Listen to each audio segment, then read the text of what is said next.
नमस्कार, मी प्रसन्न जोशी. या आमच्या पुढारी न्यूजच्या विशेष संवाद कार्यक्रमात आपलं स्वागत. वर्तमानपत्र हा इतिहासाचा कच्चा आराखडा असतो, कच्ची नोंद असते असं म्हणतात. तसं जर का असेल तर 50 वर्षाहून अधिक काळ जेव्हा एखादं वर्तमानपत्र असतं, 5-6 जवळपास संपूर्ण शतकाचा पट ज्या वर्तमानपत्राला लाभलेला असतो, त्यावेळी ते वर्तमानपत्र फक्त इतिहासाचा कच्चा आराखडा न राहता ती स्वतःमध्ये एक बखर बनते इतिहासाची. आणि मग जेव्हा अशा इतिहासाचा बखरकार जर का त्या वृत्तपत्राचा मालकही असेल, तर ती व्यक्ती स्वतः इतिहासकार असते, बखरकार असते आणि ती पत्रकार न राहता जनसामान्यांच्या इतिहासाची आलेखक ठरते. आणि असंच व्यक्तिमत्व म्हणजे पुढारी माध्यम समूहाचे chairman emeritus Shri Padmashri doctor Pratapsinh Jadhav साहेब, ज्यांना प्रेमाने सगळे बाळासाहेब म्हणून ओळखतात.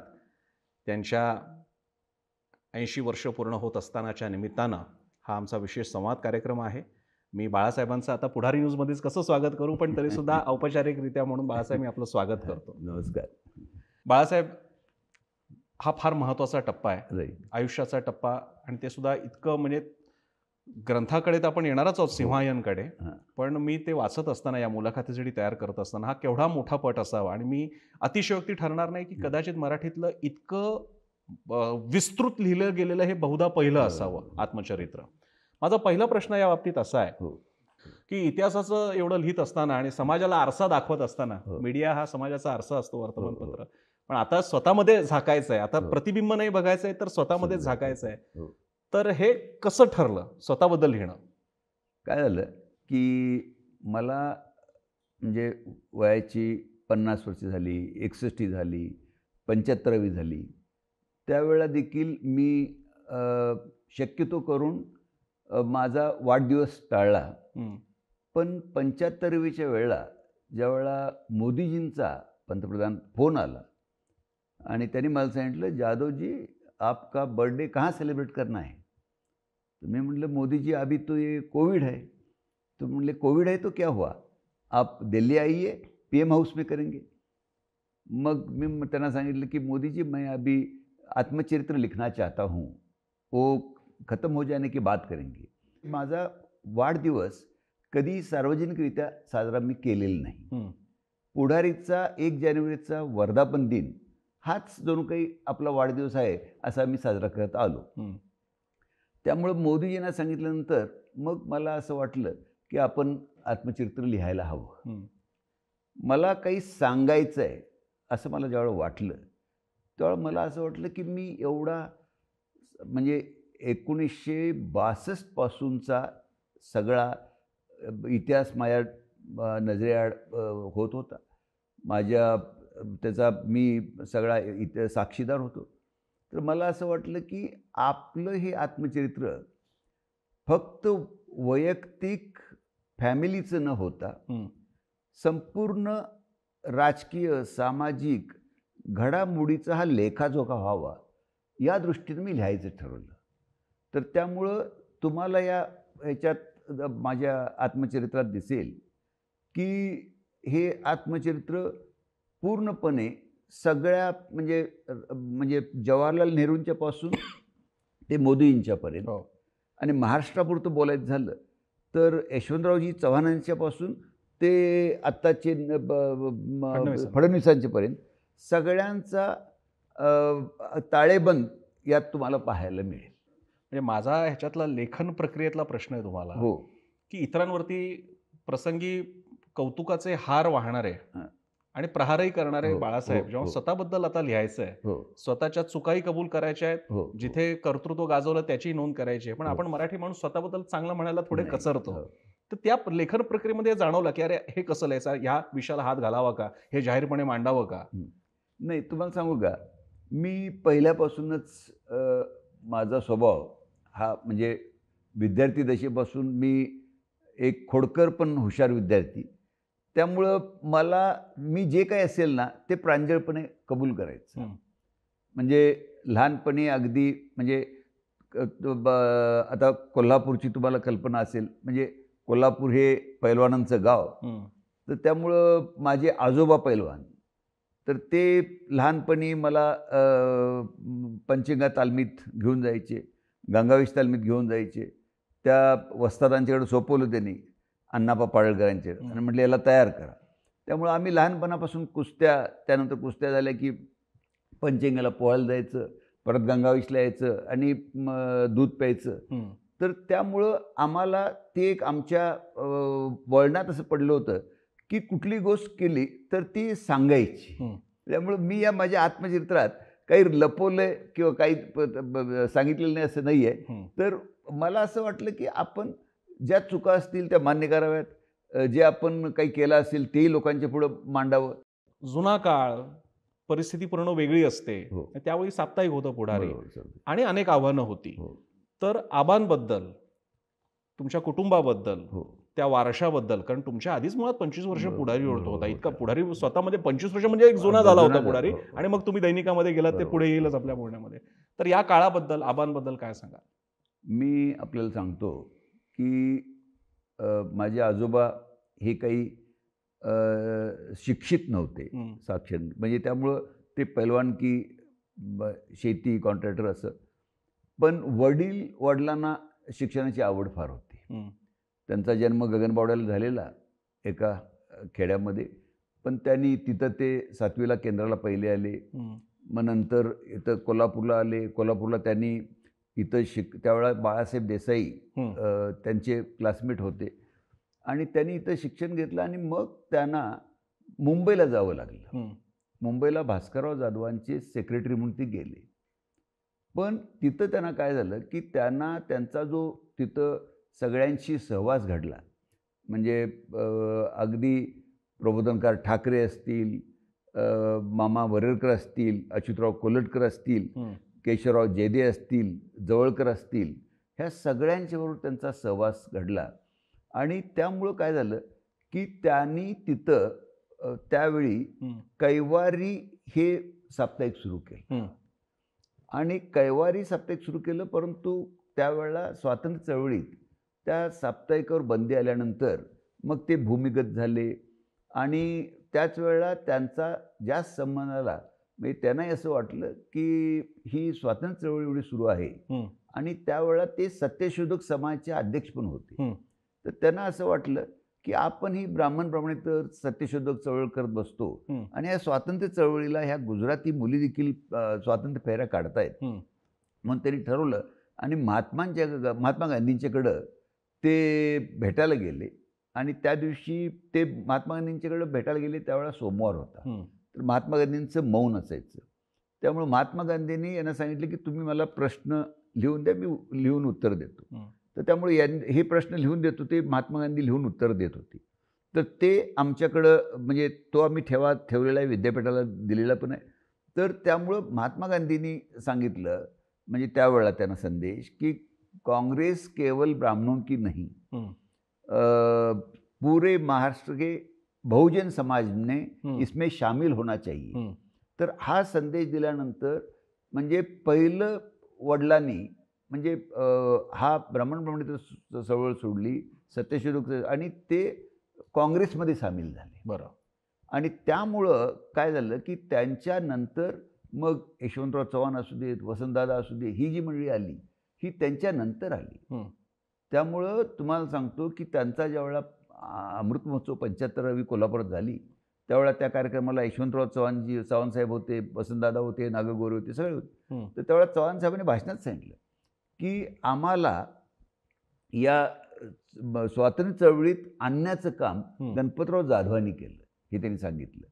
तर त्यामुळं आबांनी तिथं केल्यानंतर ते कोल्हापूरला आले, आणि 37ला त्यांनी पुढारी हा साप्ताहिक सुरू केला. मग 39ला त्यांनी तो अगदी प्रतिकूल परिस्थितीत बरं का, आणि 39ला त्यांनी दैनिकात रूपांतर केलं. इथे फक्त थांबवून विचारतो, त्या नावाची पण एक गंमत आहे. पुढारी हे नाव त्याच्यामध्ये काँग्रेसच्या लीडरचा जो लीडर नावाचा पेपर होता, त्यातून प्रेरित होतं. पण तुम्हाला नेता नाव ठेवायचं का पुढारी, ती काय गंमत होती? मी सांगतो आपल्याला. काय आहे की त्यावेळेला स्वर्गीय मोतीलाल नेहरू यांचं अलाहाबादला दी लीडर हे वृत्तपत्र होतं.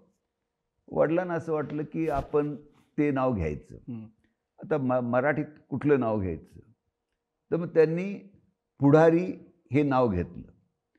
आता म्हणजे त्यांना त्यावेळेला पुढारी का नाव सुचलं हे मला माहीत नाही. हं. पण मी तुम्हाला सांगतो की पुढारी हा शब्द हं. म्हणजे नेता या संस्कृत शब्दाशी हो. समानार्थी आहे. हो. फक्त त्यातला फरक मी इतकाच सांगतो की नेता हा आपल्या सहकाऱ्यांना बरोबर घेऊन जाणारा नेता, हं. परंतु सहकाऱ्यांच्या पुढे राहून हं. नेतृत्व करणारा पुढारी, हं. म्हणजे ज्याला आपण लीडिंग फ्रॉम द फ्रंट हो. असं म्हणतो, तो पुढारी. बरं. त्यामुळं हा फरक आहे पुढारी आणि नेत्यामध्ये. हं. तर त्यामुळं मी नेहमी गमतीनं म्हणतो की, आणि मला तुम्हाला म्हणजे नरेंद्र मोदीजींनी देखील लेख लिहिला की आम्ही जनतेचे नेते हं. आणि तुम्ही आमचे पुढारी, असं त्यांनी गमतीनं त्यांनी म्हटलं. हं. तर त्यामुळं वडिलांनी फार प्रतिकूल परिस्थितीमध्ये हे स्थापन केलं हं. आणि त्यांनी म्हणजे 39 सालापासून ते, म्हणजे मी पुढारीची सूत्र हातात घेतली ती 69ला, हं. पण तोपर्यंत वडील पूर्ण बघत होते. हो. पण वडील 1939 साली हं. कोल्हापूरचे पहिले आमदार होते. हो. आणि पण त्यांना थोडासा राजकारणात तेवढा रस राहिला नाही. हं. म्हणून त्यांनी ते पूर्ण सोडलं आणि त्यांनी पत्रकारितेकडे वाहून घेतलं. हं. पण त्यांनी बरेच लोकांना राजकारणात आणलं, घडवलं. हं. तर त्यामुळं त्यांना म्हणजे त्यांना he like to be remain as a king maker हं. Rather than a king. म्हणजे एक मी लक्षात येतं मला आत्ता की ती ध्येयवादी पत्रकारिता होती. हं. ध्येयानं प्रेरित, म्हणजे त्यावेळेला स्वातंत्र्य चळवळीचं ध्येय होतं, हो. विधायक कामाचं ध्येय होतं. तर त्यामुळं आजची पत्रकार त्यावेळची पत्रकारिता फार वेगळी आहे. हं. पण म्हणजे वडिलांनी, मी एवढंच म्हणेन की फार प्रतिकूल परिस्थितीमध्ये असं असताना त्यांनी हे वृत्तपत्र काढण्याचं फार मोठं धाडस, हं. आणि ते धाडस केलं. म्हणजे 30-40 वर्षी त्यांनी वृत्तपत्र चालवलं आणि तेही दैनिक. काय वृत्तपत्र काढणं सोपं आहे, खरं आहे. पण ते चालवणं अगदी, अवघड अगदी. आहे. 3 करिअर्स तुमच्या समोर होती. हं. वकील होणे, हं. सायन्स फॉलो करणे, हो. IAS होणे. हो. ही एक होती. त्यातून माझं असं मत आहे की तुमचा चेहरा बऱ्यापैकी रमेश देवांचा चेहरा रमेश देवांसारखा दिसायच्यामुळे कदाचित, आणि विलासराव तुमचे बरोबर शेजारच्याच मित्र, रूमचे बरोबर होते, मित्र. त्यामुळे कदाचित ती सुद्धा लाईन हो. विलासरावांनाही आवडायची आणि आवडती, हो, तुम्हालाही. हो. तर अशा मार्ग असताना पत्रकारिता तुमचा पहिला चॉईस नक्की नव्हता. हां. मग ते कसं झालं? त्यामुळे तुमचा तो काळ जडणघडणीचा काळ, की आता कर्तृत्व गाजवायचं आहे. हो. तुमच्या ते कॉलेजचे सगळे किस्से आहेतच हो, हो. नेतृत्व गुणांचे. पण मग पत्रकारितेकडे कसे काय वळलात? जी मुळातला चॉईस नव्हता. हो. काय झालं तुम्हाला सांगतो. मी म्हणजे शाळेमध्ये सेंट जेवियर्सला होतो. हं. तर त्यावेळेला मला सायन्स विषय आवडायचा. मला मार्कही चांगले पडले. हं. तर त्यावेळेला आमचे जे प्रिन्सिपल होते फादर मिरांडा, हं. तर ते म्हणले की बाबा तू बोर्डाला येशील वगैरे आणि त्यामुळे तुला अभ्यास वगैरे कर. मी माझ्या मिडटर्मचं मार्क दाखवायला वडिलांना गेलो. हं. वडील म्हणले, अरे तुला हे सायन्सचे विषय घेऊन तू काय करणार आहेस? हं. त्यावेळेला मला असं वाटत होतं की त्यावेळेला डॉक्टर हा प्रोफेशन प्रेस्टिजियस होता. हो. मी म्हटलं डॉक्टर व्हायचं. तर ते म्हणले डॉक्टर झाल्यानंतर तू एकटा मुलगा वृत्तपत्र बघणार कोण? हं. मग त्यांनी फादरना सांगितलं की नाही, त्याला विषय सगळे आर्ट्सचे घेऊ देत. मग त्यामुळं मी मिडटर्मला विषय बदलले. हं. म्हणजे संस्कृत, हिंदी वगैरे अशा भाषा घेऊन हं. मी त्यावेळेला, तरी मी मॅट्रिक फर्स्ट क्लासमध्ये पास झालो. आणि नंतर मग कॉलेजला मी राजाराम कॉलेजला गेलो. राजाराम कॉलेजला गेल्यानंतर देखील मी इंग्लिश लिटरेचर हा माझा विषय ठेवला, परंतु त्याचबरोबर मराठीही ठेवली. हं. पण मला इथं BA झाल्यानंतर मला वृत्तपत्राचं शिक्षण घ्यायचं होतं. म्हणून मी काय केलं की वडिलांचा आग्रह होता की वृत्तपत्राचं तुला शिक्षण घेतलं पाहिजे. हं. मग आता कोल्हापुरात त्यावेळेला जर्नलिझमचं काही नव्हतं. हं. मग मी पुण्याला गेलो आणि पुण्याला ILS लॉ कॉलेजला हॉस्टेलला राहिलो. हं. आणि त्याच वेळेला पुण्याला पुणे विद्यापीठात रानडे इन्स्टिट्यूटमध्ये हं, वृत्तपत्र विभागाचा कोर्स सुरू होता. हं, तर तिथं मी त्या त्या वृत्तपत्र विद्यापीठाचा डिप्लोमा केला. हं, त्याचा मला फायदा झाला एवढाच, की मला पुण्यात राहिल्यामुळं तिथं केसरीमध्ये काम करता आलं, हं, तरुण भारतमध्ये काम करता आलं, सकाळमध्ये काम करता आलं.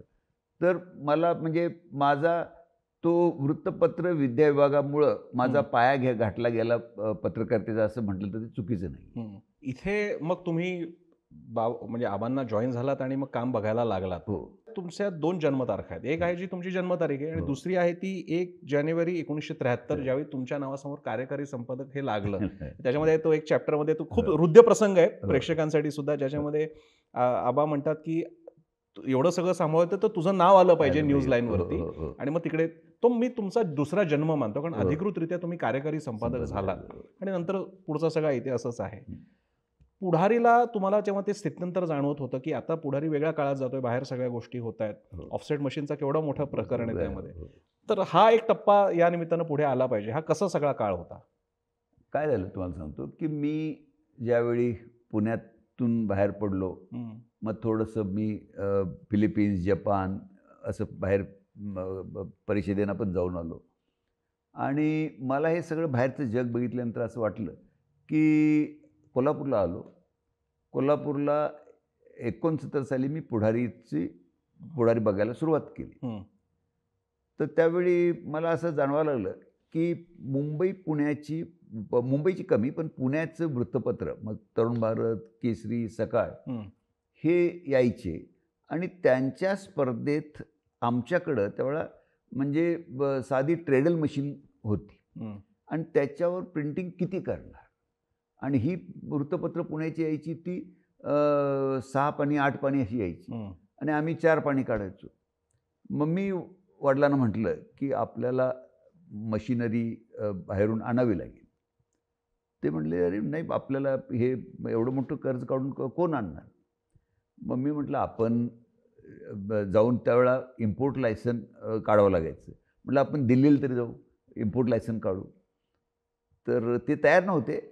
पण मी म्हटलं, "जाऊ चला," म्हटलं आपण. मग मला म्हटले, "चल." मग आम्ही गाडी घेऊन बरं का दिल्लीला. हं, तर ते गाडी घेऊन कोल्हापूरहून पुण्याला आलो. पुण्याला त्यांचं एक उतरायचं हॉटेल होतं स्टेशनच्या समोर. हं, ते, मी आणि त्यांचे एक मित्र केशवराव भोसले म्हणून होते. हं, आम्ही तिघं उतरलो तिथं. त्यांच्याकडे रात्री जेवण्यासाठी विशाल सह्याद्रीचे संपादक खासदार अनंतराव पाटील आले. हं, ते सगळे गप्पा मारत बसले. मग त्यांनी सांगितलं, "आम्ही दिल्लीला चाललोय इम्पोर्ट लायसन काढायला वगैरे." त्यांनी सांगितलं, की म्हणले, "तुम्ही मुलाच्या ऐकून म्हणले चुकीचा निर्णय घ्यायला लागलाय." ते म्हणले, "मी विशाल सह्याद्रीला काँग्रेसचा एवढा सपोर्ट असून मी ते मशीन आणलं आणि माझं कर्ज फेडता येत नाही, मी अडकलो. हं, तर त्यामुळे तुम्ही अजिबात घेऊ नका." झालं. सकाळी आम्ही आबा म्हणाले, "चला कोल्हापूरला." हं, तर मी माझी बॅग घेतली. म्हटलं, "मी मुंबईला जातो." हं, कारण मला म्हटलं, "मग मी वकिलीचं प्रॅक्टिस करतो." तर म्हणलं, "अरे," म्हटले, तर म्हटलं, "मला सध्याच्या परिस्थितीमध्ये मला पुढारीची सूत्रं हातात घेता येणार नाही. हं, कारण मला स्पर्धेला तोंड देता येणार नाही. हं. त्यामुळे मी आपलं सरळ मी आता सनद घेतले, हो. वकील झालोय. तर मी म्हटलं, मुंबई हायकोर्टला मी प्रॅक्टिस सुरू करतो अधिकांसमोर. अधिकांच्या समोर." हं, तर मला म्हटले, "नाही, बरं चला," म्हटले, "आपण जाऊ मुंबईला." मग आम्ही त्यावेळेला बाय रोड मुंबईला गेलो. मार्च सदनमध्ये उतरलो. चव्हाण साहेबांच्याकडे गेलो. त्यांनी त्यांचे पी.ए. डोंगरेंना सांगून मला म्हणजे लायसन्सही हं, मिळवून दिलं. वडिलांना आश्चर्य वाटलं. अरे म्हटले, यांनी लायसन आणलं. हं, मग आम्ही आलो कोल्हापूरला. मग मी जर्मनीला जाऊन मशिनरीची ऑर्डर दिली. तर वडिलांना ते आता एवढं मोठं कर्ज डोक्यावर घ्यायचं, हे जरासं त्यांना हे वाटत होतं. आणि त्यांचा स्वभाव आपण म्हटलं तसं नेमस्त होता. हं. त्यामुळे त्यांना कठीण वाटत होतं, की हा आता एवढं मोठं धाडस करतोय. आणि शेवटी काय आहे, की त्यांनी इतके पावसाळे बघितलेले खरं आहे. आणि मी तरुण नुकताच. तर त्यामुळे त्यांना असं वाटलं, की ह्याच्यावर आपण भरोसा ठेवून आपण कसं एवढं मोठं धाडस करायचं. हं, आणि त्यांच्या मित्रांनी वगैरे सगळ्यांनी सांगितलेलं, की चुकीचा निर्णय आहे. तर मग ते मला म्हटले, "ठीक आहे." मग मशीन आलं, मशिनरी बसली. मी ती जुनी बिल्डिंग पाडली, नवीन बिल्डिंग बांधली, मशिनरी बसली. मला त्यांनी, मी ज्यावेळेला वयाचे 18 वर्ष झाली त्यावेळेला पुढारीमध्ये पार्टनर केलं. पण ज्या वेळेला मी हे कर्ज घेतलं तर त्यावेळेला ते मला म्हणाले, अरे बाळ, तू म्हणले हे आता कर्जाचा डोंगर उभा करतोस, तर हे तुझं धाडस जरासं चुकीचं आहे. तर मला म्हटलं ह्या कर्जाच्या डोंगराचं ओझं माझ्यावर नको. तर मी म्हटलं, आबा तुम्ही असं करा, आपली पार्टनरशिप आहे, तुम्ही स्लिपिंग पार्टनर, मी ॲक्टिव्ह पार्टनर, त्यामुळे सगळी लायबिलिटी माझी. ते म्हटले नाही नाही नाही तसं नको. आणि 74 साली त्यांनी पुढारी प्रोप्रायटर करून माझ्या नावावर करून टाकला. ते पार्टनर म्हणून रिटायर झाले. तर त्यामुळं 74 पासून पूर्णपणे अगदी म्हणजे माझी चिरंजीव योगेशना पार्टनर करण्यापर्यंत मी प्रोप्रायटर म्हणून पूर्णपणे वृत्तपत्र चालवलं. तर हा आबांच्या वेळचा म्हणजे आमच्यात काय व्हायचं की त्यांची माझी विचारसरणी, विचारशैली थोडी वेगळी होती. म्हणजे त्यांचं कसं होतं की त्यांच्याकडं त्यांनी कोल्हापुरात इतक्या लोकांना राजकारणात आणलं, मग ते श्रीपतराव बोंद्रे असू देत, डी वाय पाटील असू देत, बरेच मंडळी. तर त्यामुळं काय व्हायचं की बऱ्याच वेळेला थोडंसं आमचं मतभेद असे व्हायचे, म्हणजे की बुवा ही बातमी द्यावी का देऊ नये. मग ते मग ही मंडळी ती बातमी आली नाही की मग वडिलांकडे जायची आणि तक्रार करायची, ही अमुक बातमी बाळनी दिली नाही. एका ठिकाणी तुम्ही किस्सा सांगितला की काँग्रेसचे लीडर आले होते, ते काहीतरी वाढदिवसाचा सांगायला आले. तुम्ही म्हणालात की हे काही बातमी मूल्य नाही. ते म्हणाले मग काय असतं बातमी मूल्य? तुम्ही म्हणाला काय अपघात वगैरे झाला तर बातमी असे दबाव यायचे त्यावेळी? भरपूर यायची. काय व्हायचं की म्हणजे थोडंफार त्यावेळची हे वेगळी होती. एक म्हणजे राजाश्रय इथं मोठा होता. नंतर त्या जे काय मानकरी होते त्यांचाही मोठा वरदहस्त इथं होता. तर त्यामुळं वृत्तपत्र चालताना थोडंसं हे यायचं आणि मला हे प्रसंग बरेच झेलावे लागले. म्हणजे त्यामुळं थोडंसं वडिलांची नाराजी स्वीकारून का होईना, परंतु त्या बातम्या मला काढून ठेवाव्या लागल्या. पण मग त्यावेळेला ते नाराज व्हायचे. पण मग त्यांना पटलं की बुवा नाही, हे बातमी मूल्य, मी त्यांना समजावून सांगायचे बाबा असं. मग ते म्हणाले ठीक आहे आता, आणि काही वेळा म्हणायचे किंवा आता ठीक आहे तू मला काय करायचं कर, असं ते म्हणायचे. आबांचं जे वर्णन येतं त्यात ते अतिशय नेमस्त आहे. हो. तुमच्या बाजूचं असं काही कोंडाळं नव्हतं की तुम्ही आक्रमक व्हाल. तुमची नंतरचे सगळे अग्रलेख आणि बातम्यांचं कव्हरेज हे सगळं आक्रमक आहे. हा आक्रमकपणा नेमका आला कुठून? आणि त्यामुळे जो मी म्हणालो तसा तो पुढचा प्रश्न की मग तुम्ही सीमालढा असेल आणि अनेक नंतरचे मुद्दे असेल ज्याच्यामध्ये तुम्ही सडेतोडपणा, एक पुढारीच्या भाषेची शैली आणली. कोल्हापूरचा रांगडेपणा भाषेत सुद्धा येऊ शकतो आणि त्याचं पुढारले पण असू शकतं. कारण तोपर्यंत वृत्तपत्र म्हणजे सगळी पुण्या मुंबईची वृत्तपत्र याची ती एक शहरी भाषा होती आणि तुम्ही त्याला ग्रामीण रांगडेपणा दिला. ही स्ट्रॅटेजी कशी ठरवली? मुळात तो आक्रमकपणा तुमच्यात कसा आला? ते कॉम्बिनेशन कसं तयार झालं? कोल्हापूरला कसं आहे, कुणी अरे म्हणलं तर कोल्हापूर माणूस कार्य म्हणून शेड्डू ठोकणारच. तर ती आमच्यात वृत्ती असल्यामुळं आम्हाला म्हणजे तो आजोबांच्याकडून थोडंसं, म्हणजे मला असं आहे की वडील हे नेमस्त, पण मी थोडंसं आजोबांचा स्वभाव घेतल्यामुळं मी ज्याला आपण आक्रमक म्हणतो, तर तो त्यामुळं तुम्ही जर तो उल्लेख केला की म्हणजे मी सूत्र हातात घेतली 69 साली. त्यावेळा 71ला बेळगावला दंगल झाली. मराठी माणसांच्यावर लाठीचार्ज आणि अत्याचार झाले. तर ते त्यावेळा मी ऑफिसमध्येच होतो रात्री, आणि बेळगावचे आमदार माने आणि हे सगळे आले मॅडम, म्हटले असं असं झाले. मी खाली फोन केला, म्हटलं व आजचा अग्रलेख बाजूला ठेवा, मी दुसरा देतो. आणि मी अग्रलेख लिहिला, या हरामखोरांना आवरा अन्यथा महाराष्ट्र पेटेल.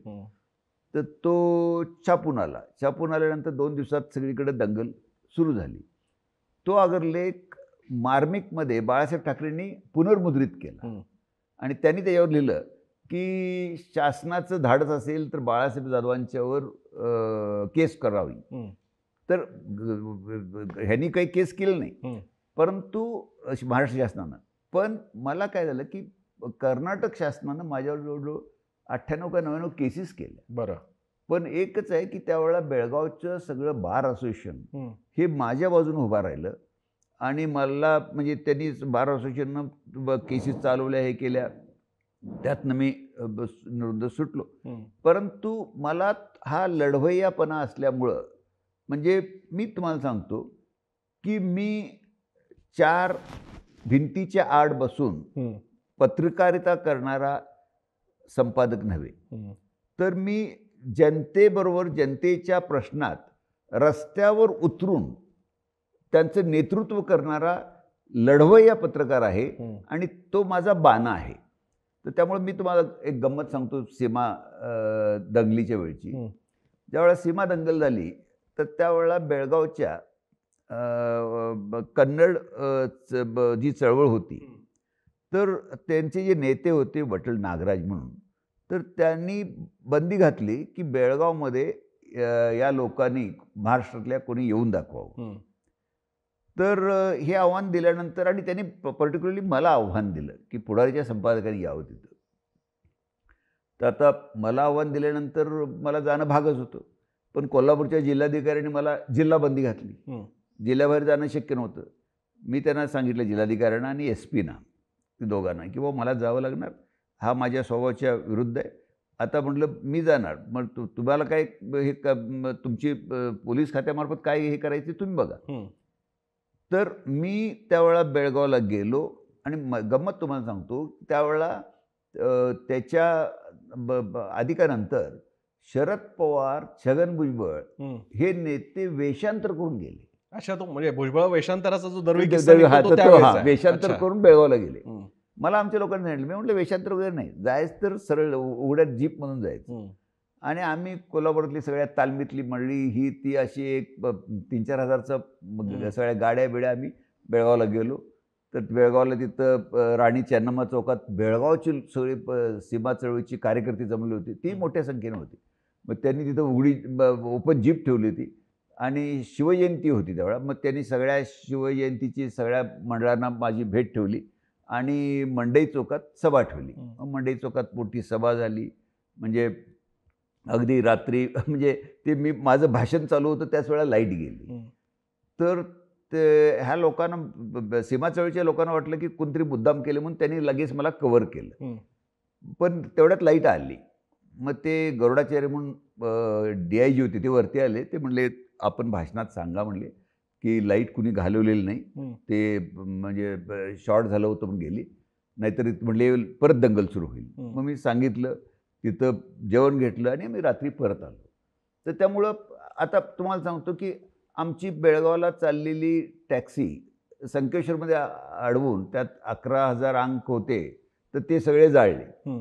पण हे आम्हाला म्हणजे अभिप्रेत होतं की ह्या गोष्टी होणार, पण त्याला माझी तयारी पण होती. असे आणखी कोणते असे प्रसंग आले की ज्याच्यामध्ये आता हे बेळगावचं होतं, ठीक आहे, ते एक शेजारी राज्य होतं. हो. त्या अर्थानं ते एक वेगळं राज्य आहे. तिथल्या प्रशासनाच्या विरोधात तुम्ही बोलत होता. जेव्हा स्वकीयांच्या बाबतीत ज्यांच्यावर आपली उडबस आहे, असे राजकारणी असतील, त्यांचे धोरणं असतील, त्यांना आपण विरोध केला असेल, असे कुठले किस्से? नाही, बरेच वेळेला आप्तस्वकीयांबरोबरच तलवारी चालवाव्या लागल्या लेखणीच्या. काय होतं की आता म्हणजे तुम्हाला सांगतो की मला म्हणजे मी आत्तापर्यंत कुणाच्या विरुद्ध लिहिलं नाही असं नाही आहे. म्हणजे अगदी काँग्रेस असू दे, राष्ट्रवादी काँग्रेस असू दे, भाजपा असू दे, शिवसेना असू दे. म्हणजे आता एकदा शरद पवार साहेबांनी पण कुठेतरी इथं भोगावती कुठेतरी माझ्यावर टीका केली की आमच्या विरुद्ध लिहिणाऱ्यांचे हात कलम केले जातील. अच्छा. हां, असं. अच्छा. तर टीका केल्यानंतर मी मुंबईत होतो. मला लोकांनी सांगितलं असं. तर मी म्हटलं आता 2 अग्रलेख उद्याची काही देऊ नका म्हटलं, मी इथनं पाठवतो. आणि त्यावेळेला शरदचंद्र बारामती असे 3 अग्रलेख मी पाठवले. प्रसिद्ध आहे ते. प्रसिद्ध आहे हा शरदचंद्र बारामती. तर त्यामुळं पण काय होतं की मला माझा स्वभाव जो आहे तो म्हणजे मी म्हणजे कसं आहे, मी नेहमी म्हणतो म्हणजे कम ऑन किल मी, हा माझा स्वभाव आहे. तर त्यामुळे मी म्हणजे या लढ्यात असू दे कशात असू दे मी पाठीमागे राहून कधी पत्रकारिता केली नाही. तर त्यामुळे आता तुम्हाला सांगतो की जेवढे लढे मी उभा केले, मग तो ऊस आंदोलन असो, दूध आंदोलन असो, टोलचा लढा असो, मराठा लढा असो, म्हणजे या सगळ्या लढ्यामध्ये मी रस्त्यावर उतरून कार्यकर्त्यांच्या बरोबर ते नेतृत्व केलेलं लढ्याचं. तर त्यामुळं मला असं कधी वाटलं नाही आहे किंवा बऱ्याच लोकांना वाटायचं की म्हणजे कारण काय झालं आहे तुम्हाला सांगतो की तुम्ही जर विचार केला तर मला असं दिसलं नाही की महाराष्ट्रात माझ्या समकालीन कोणी संपादक अशा लढ्यामध्ये कुठं उतरलेला कोणी दिसलं नाही मला. त्यामुळं माझ्या सामाजिक बांधिलकीची जी कामं आहेत ती तुम्हाला दिसेल की अगदी शेतकरी आंदोलनापासून ते सियाचीनला हॉस्पिटल बांधण्यापर्यंत हे इतकं जे काम झालेलं आहे. तर ह्या कामाचा जो लेखाजोगा आहे तो मी ह्या माझ्या आत्मचरित्रात पण मांडलेला आहे. आपल्याला लढ्याबद्दलचं एक किस्सा सांगायचा आहे. आता कोल्हापूरला खंडपीठ झालं, पण बऱ्याच लोकांना ही कल्पना नाही की खंडपीठाची मागणी ही 1974ला म्हणजे 1 मे 1974ला मी त्याच्यावर पहिला अग्रलेख लिहिला. आणि ज्यावेळेला शाहू जन्मशताब्दी झाली त्या कार्यक्रमात वसंतराव नाईक असताना आणि सगळंच मंत्रिमंडळ होतं, मी खंडपीठाची मागणी केली. त्यावेळेला बऱ्याच लोकांना वाटलं की ही अस्थायी आहे. पण आम्ही तो म्हणजे लढा मी सगळीकडे परिषदा घेतल्या. वकील परिषद म्हणजे कोल्हापूरला कितीतरी घेतल्या, कराडला घेतल्या, सांगलीला घेतल्या, सगळीकडे घेतल्या. आणि म्हणजे अगदी सगळ्या मुख्यमंत्र्यांच्यावर बैठका झाल्या, अगदी यांच्याबरोबर म्हणजे फडणवीसांच्यावरही बैठका झाल्या. तर आमच्या कोल्हापूरच्या वकिलांनी म्हणजे बारनी आणि तसंच कोल्हापूर, सांगली, सातारा, सिंधुदुर्ग, रत्नागिरी आणि सोलापूर या बारच्या सर्व वकील मंडळींनी फार मोठा लढा दिला. म्हणजे मध्ये तर त्यांनी बहिष्कार टाकला होता, मला माझ्या माहितीप्रमाणे काही ती 50-52 दिवस कामावर बहिष्कार होता. तर त्यामुळं रस्त्यावर इतका मोठा जनतेनं लढा उभा केला. तर या लढ्यात मी पूर्णपणे या वकील म्हणजे 1-2 गोष्टीनं की मला असं वाटायचं काय झालं की ज्यावेळेला मी सनद घेतली तर त्यावेळेला मला हायकोर्टला मुंबईला जावं लागलं. तर मला असं वाटलं की बाबा आपल्याला इतक्या लांब लोकांना जावं लागतंय मुंबईपर्यंत. म्हणजे कुठली केसला मुंबईत राहण्याची अवघड, तिथं आणि वकील देण्याचं पैसे इतके खर्च करण्याची होत नाही. तर त्यामुळं मला असं वाटायचं त्यावेळेपासून 74 पासून की कोल्हापूरला सर्किट बेंच व्हावं किंवा खंडपीठ व्हावं. आणि म्हणून आम्ही हा लढा दिला. पण मी तो आपल्याला सांगू इच्छितो की सुदैवानं म्हणजे मोहित शाह होते त्यावेळेला आमच्या बाजूनं जवळजवळ निर्णय झाला होता, पण आमच्या लोकांचा काही गैरसमज झाला. परंतु या खेपेला मात्र ज्या वेळेला भूषण गवई साहेब भारताचे सरन्यायाधीश म्हणून आले त्यावेळेला मात्र त्यांनी म्हणजे ते पूर्वी सरन्यायाधीश नसताना पण ते बोलायचे आणि कोल्हापूरला पीठ व्हायला पाहिजे ते मागणी करायची. तर त्यामुळे त्यांनी मात्र हा निर्णय घेतला. आणि मग तुम्हाला सांगतो की त्यांनी म्हणजे जे खंडपीठ आमचं मंजूर झालं त्यात 2 लोकांना मी आभार मानेन की एक भूषण गवई साहेबांचं आणि त्याचप्रमाणे मुख्यमंत्री फडणवीसांचं. या दोघांनी म्हणजे त्या दोघांच्या सहकार्यामुळं कोल्हापूरचं खंडपीठ होऊ शकलं. आणि खरं तर तुम्हाला सांगतो की शाहू महाराज असताना इथं उच्च न्यायालय होतं, सर्वोच्च न्यायालय होतं. पण संस्थानं विलीन झाली आणि सगळंच गेलं. पण त्यानंतर इतक्या वर्षांनी आत्ता निदान म्हणजे खंडपीठ झालेलं नाही आहे, पण सर्किट बेंच झालेला आहे. तर तो म्हणजे जे आमचे इतर लढे मला नेहमी वाटतं कोल्हापूरच्या बाबतीत का असं होतं माहीत नाही, पण कोल्हापूरला लढा दिल्याशिवाय काहीच मिळत नाही ही वस्तुस्थिती आहे. प्रतापसिंह जाधव साहेब म्हणजे पुढारी इतकंच समीकरण आहे. मलाही तसंच वाटत होतं. पण या ग्रंथामध्ये जी अधिक डिटेल माहिती मिळते ती अशी की याच्यातली काही वर्ष त्यांनी निर्णय सागरला सुद्धा काम केलं. निर्णय सागर प्रकाशन जर का मला वर्णन करायचं झालं तर जे महत्त्व गीता प्रेसचं उत्तर भारतात असेल तर मी लहान तोंडी मोठा घास घेऊन असं म्हणेन की ते महत्त्व निर्णय सागरचं महाराष्ट्रात असलं पाहिजे. दुर्दैवाने मराठी माणसाला कल्पना नाही की निर्णय सागर काय आहे. त्या ग्रंथ वाचल्यानंतर, सिंहायन वाचल्यानंतर कळतं इतक्या अतिशय जुन्या अप्राप्य अशा संस्कृत ग्रंथांचं पुनर्मुद्रण निर्णय सागरनं केलं. तो विषय इथे घ्यायचं कारण असं बाळासाहेब, बरोबर. कारण तो थरारक प्रसंग आहे, आहे. आहे. एक तर तुमची पुढारीची घडी लावत असताना तुम्हाला जावं लागलं. हो, तिथे काही कमी आव्हानं नव्हती. हो, एकाशी तर भांडावं लागलं. हो, प्रकरण अगदी पुढे गेलं होतं. हो. त्यामुळे निर्णय सागरचा हा एक टप्पा तुमच्याकडनं जरा यावा याबाबतीत. काय झालं तुम्हाला सांगतो, 1974ला माझं लग्न झालं. हं, म्हणजे माझे सासरे राजाराम शेठ चौधरी जगताप, हं, निर्णय सागरचे मालक. तर कोल्हापुरातच लग्न झालं. पण काय झालं, की त्यावेळेला त्यांचे म्हणजे माझ्या मिसेसचे मामा हं, उदयसिंह काळे म्हणून हं, ते प्रेसचे मॅनेजर होते, ते बघत होते. पण ते 75ला वारले. हं, वारल्यानंतर मला म्हणजे आमचे म्हणजे सासरे आणि त्यांच्या आई लक्ष्मीबाईचं, तर त्या म्हणल्या की बुवा कोणाला कोणती बघायला पाहिजे. हं, खरं तर तुम्हाला सांगू का, मला त्यावेळेला म्हणजे माझ्यावर एवढी कामांची जबाबदारी होती. हं, 73ला मी मशिनरी आणलेली आणि ह्या सगळ्या म्हणजे त्यावेळेला जो पुढारी 9,000 खपत होता, हं. तो मी 40,000च्या पुढं नेलेला, आवृत्त्या सुरू केलेल्या आणि तशात मला ही जबाबदारी घेणं शक्यच नव्हतं. अर्थात. पण आता नाईलाज होता. 74ला म्हणजे मी इतका बिझी होतो, हं, की म्हणजे माझं लग्न 5 मे 74ला झालं. हं, पण त्याच्या आधी माझ्या मीटिंग्स चालू होत्या. कारण शाहू महाराजांच्या जन्माला म्हणजे शाहू जन्मशताब्दी आली होती त्यावेळेला. हो, आणि शिवाजी महाराजांचा राज्याभिषेकाला 300 वर्षे पूर्ण होत होती. हो. आणि दुर्दैवानं मला असं जाणवलं, की राजघराण्यातली किंवा शासनाला हं. त्याची काहीच आठवण नाही. हं, मग मी म्हटलं, की बाबा हे आज आपल्याला काहीतरी करायला पाहिजे. म्हणून मी कमिटी फॉर्म केली, नगरपालिकेत मीटिंग घेतली आणि मी यांना सांगितलं, की बाबा मग मी वसंतराव नाईक तेव्हा मुख्यमंत्री होतो. त्यांना जाऊन भेटलो. मग ते मी म्हटलं, नाईक साहेब असं-असं तर तुम्ही यायला पाहिजे कोल्हापूरला, मी असं-असं कार्यक्रम घेतो. ते म्हटले ठीक आहे.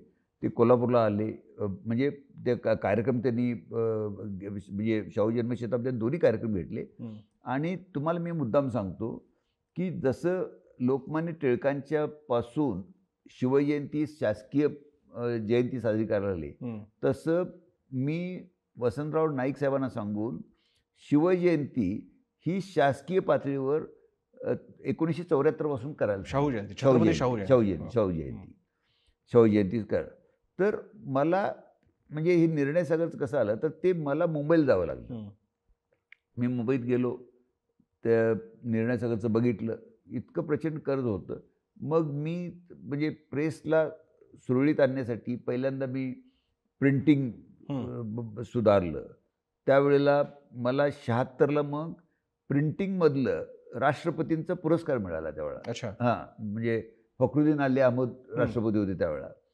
तर पण मला असं जाणवलं, की दोन्ही दगडावर पाय ठेवून हं, म्हणजे पुढारीचाही कारभार बघायचा, इकडे बघायचा. हो. पण पुढारीकडे दुर्लक्ष व्हायला लागलं माझं. हं. म्हणजे ह्या निर्णयाच्या याच्यामुळं. हं, तरी मी काय केलं, मी थांबलो तिथं.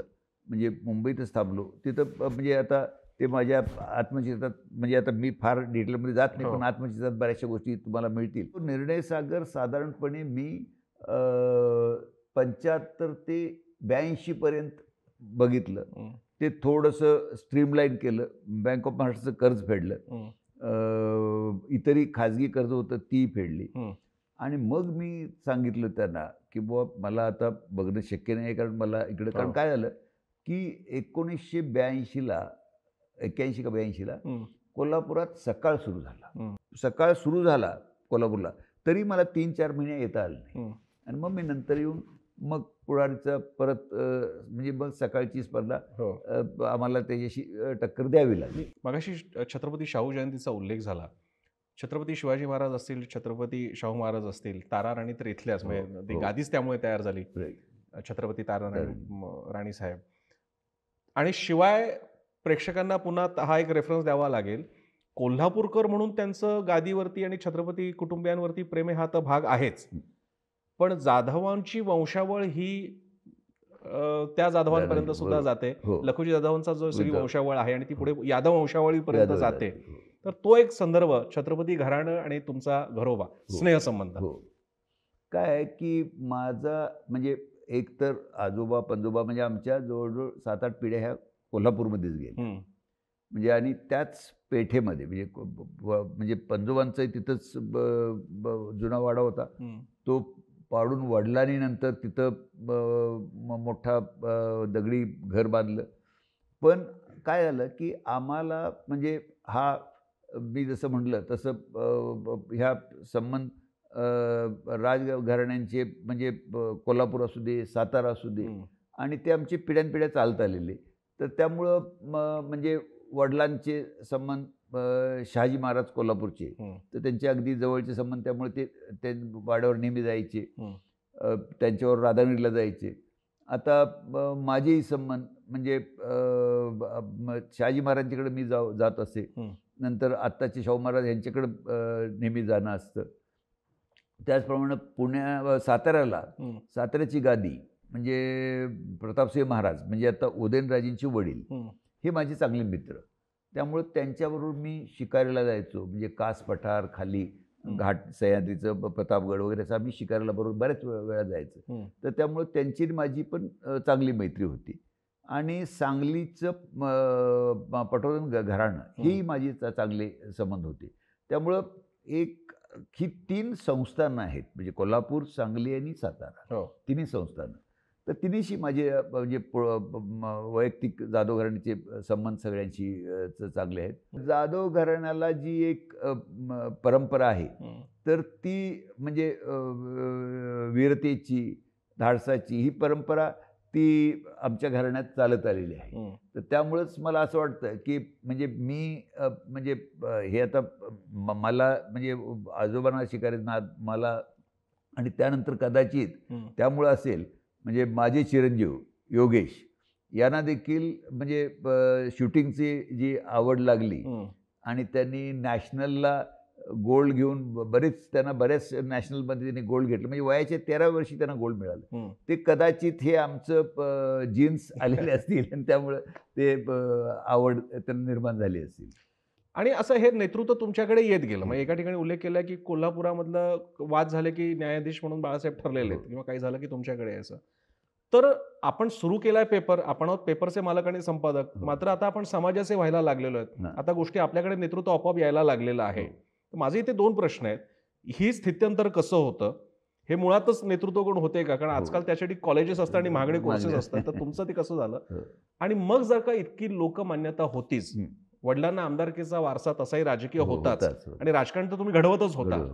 तर मग स्वतःच का नाही राजकारणात गेला? तर माझे 2 प्रश्नाचा भाग नेतृत्वाचं हे कसं फुलत गेलं, या जबाबदाऱ्या यायला लागल्या त्यावेळी कसं वाटलं आणि मग राजकारणाचं काय झालं? नेतृत्वाचं मी सांगतो की मला पहिल्यापासून म्हणजे वक्तृत्वाची आवड होती. प्रबोधनकार ठाकरेंचं वक्तृत्व कला आणि साधना हे मी पुस्तक वाचलं होतं.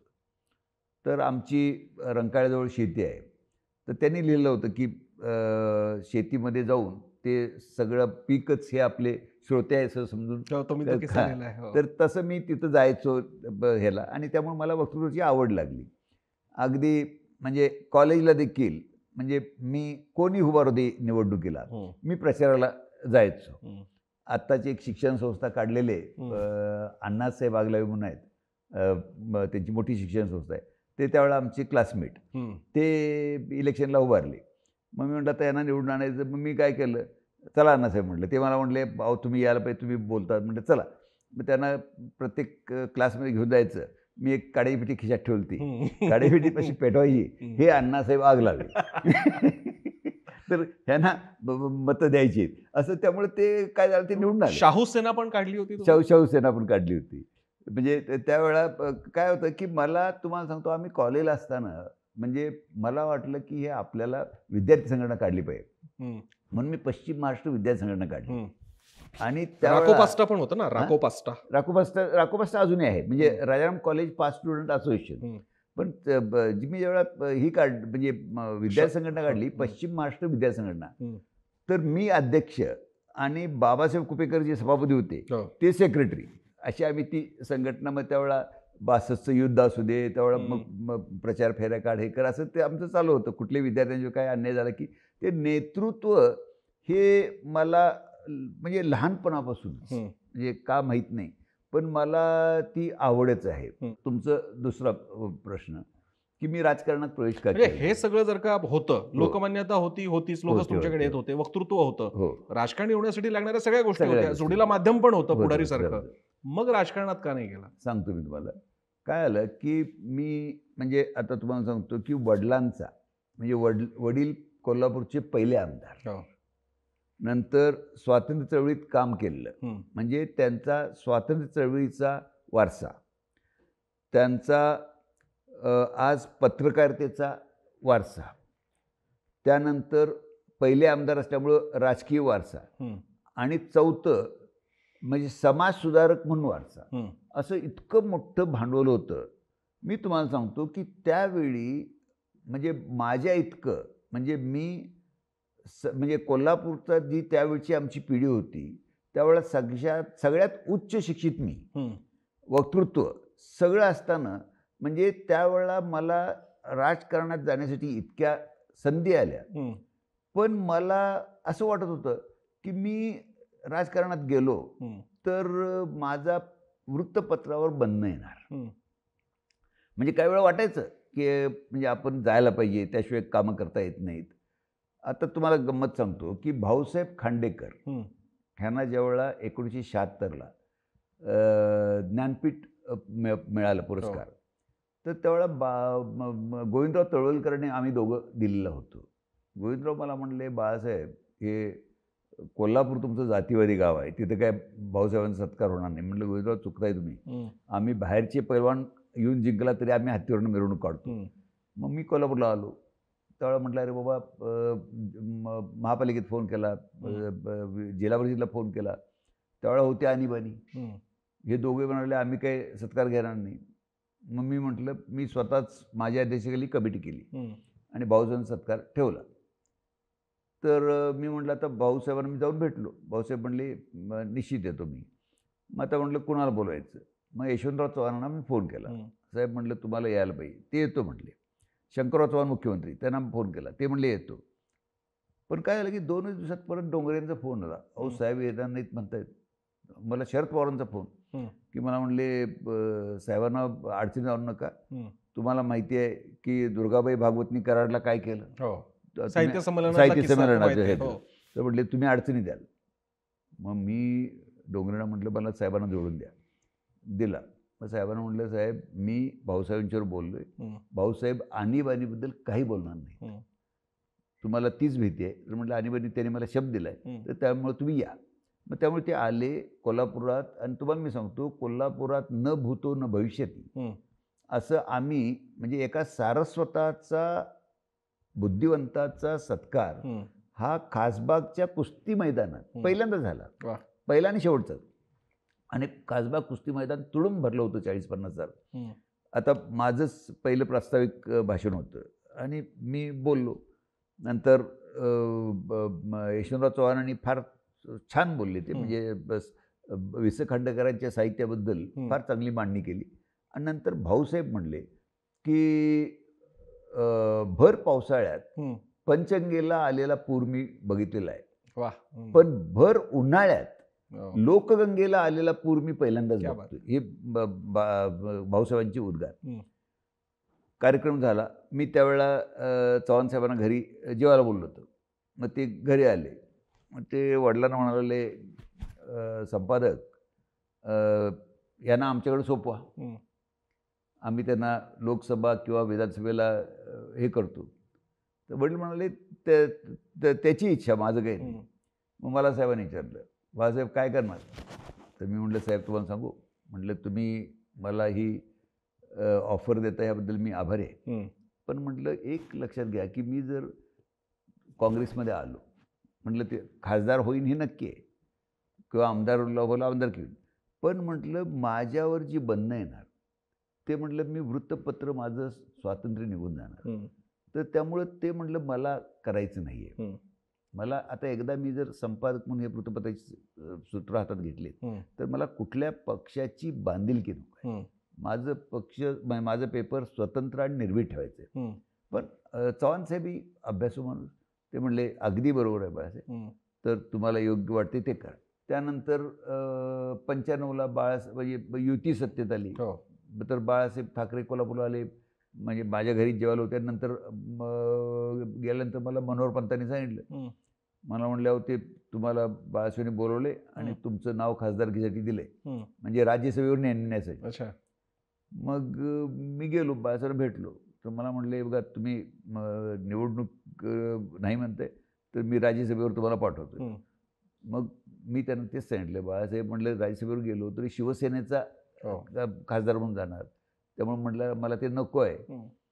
मग अगदी नाईलाज म्हणून त्यांनी शिरोडकरांचं नाव त्यावेळेला सुचवलं. तर त्यामुळे ह्या अगदी तुम्हाला सांगतो की मी ज्यावेळेला पुढारीचा सुवर्ण महोत्सव झाला 89ला, त्यावेळेला राजीव गांधींनी मला त्यांच्याबरोबर 3 नेशन टूरला नेलं, फ्रान्स, रशिया, पाकिस्तान. तर त्यावेळेला देखील म्हणजे राजीव गांधी एक संपादकांच्यावर चर्चा करायची, तसं मला बोलवलं. तर त्यावेळेला त्यांनी देखील सांगितलं होतं की you must contest from Kolhapur and I want educated people like you to come in politics. मग त्यावेळेला त्यांना देखील मी सांगितलं, Rajuji I am very thankful to you, but I am sorry, I want to remain as a journalist. तर मग त्यामुळं हे ते हसले फक्त. पण त्यानंतर काय झालं की ते आमची ट्रीप झाली, लगेच दुर्दैवानं त्यांचा अंत झाला. तर त्यामुळं मला म्हणजे ह्या राजकारणात आलेल्या बऱ्याच संधी होत्या, पण मी म्हणजे जाणीवपूर्वक गेलो नाही. इथे पुढच्या प्रश्नाकडे जाण्याच्या पूर्वी यशवंतराव चव्हाणांनी त्यांना ही ऑफर दिली, ही पहिली नव्हती. याच्या आधीची एक ऑफर म्हणजे विशाल सह्याद्री चालवायला गेला. ते म्हणजे कारण काय झालं की मला ज्यावेळेला तुम्ही जेव्हा पुढारी चालवून दाखवला, पुढारी म्हणजे काय झालं, चव्हाण साहेब कोल्हापूरला आले. कोल्हापूरला आले, पुढारीत आले. मग त्यांनी मशिनरी वगैरे बघितली आणि मला आले, आम्ही बसलो बोलत. तर मला म्हणले, बाळासाहेब तुम्ही पुढारी हे आता कर्ज, तर म्हटलं साहेब आलंय फेटत म्हटलं ते. अरे म्हटलं लवकर फेटलं तुम्ही. तर म्हटलं एक काम करा, ते विशाल साहेब आनंदराव काही चालतो ते येत नाही, तर तुम्ही तो चालवायला घ्या. मी म्हटलं साहेब मी घेतो, पण त्याला स्वातंत्र्य राहील का? पक्षाचा पेपर आहे. तर मग ते म्हणले नाही तुम्ही म्हणताय ते बरोबर आहे. मी त्यामुळे म्हटलं तुम्ही फंडिंग करताय हे बरोबर आहे, परंतु त्याला स्वातंत्र्य नाही, त्यामुळं पेपर चालणं अवघड आहे. तर ती ऑफर मला आली होती त्यावेळेला, साहेबांनीच दिली होती. एकीकडे आपण बाळासाहेबांचा सगळा पत्रकारितेचा, समाजकारण आणि कडेकडेने का होईना राजकारणाचा सुद्धा सगळा प्रवास बघत असताना त्यांचं स्वतःचंही व्यक्तिमत्व, म्हणजे सगळ्याच्या पलीकडे एक माणूस स्वतः एक व्यक्तिमत्व असतं, त्याच्या आवडीनिवडी, छंद, या सगळ्या गोष्टी असतात. तुमचं वाचनाबद्दलचं तर प्रचंड आहे, हिंदी, इंग्रजी आणि याच्या गोष्टी सगळ्या वाचलेल्या आहेत. एक किस्सा त्यांनी रानडे इन्स्टिट्यूटबद्दलचा, कारण म्हणजे तो जिव्हाळ्याचा विषय आमच्यामधला म्हणून, पण रानडे इन्स्टिट्यूटमध्ये त्यांनी लिहिलेले उत्तरपत्रिका या नंतर काही काळ ठेवण्यात आल्या होत्या, कारण त्यांचं त्याच्यातलं इंग्रजी लेखन आणि त्यातले संदर्भ हे तेव्हाच्या एका मोठ्या प्रतिष्ठित संपादकानं कौतुकानं लिहिलं होतं, त्याच्यामुळे ते ठेवण्यात आले होते.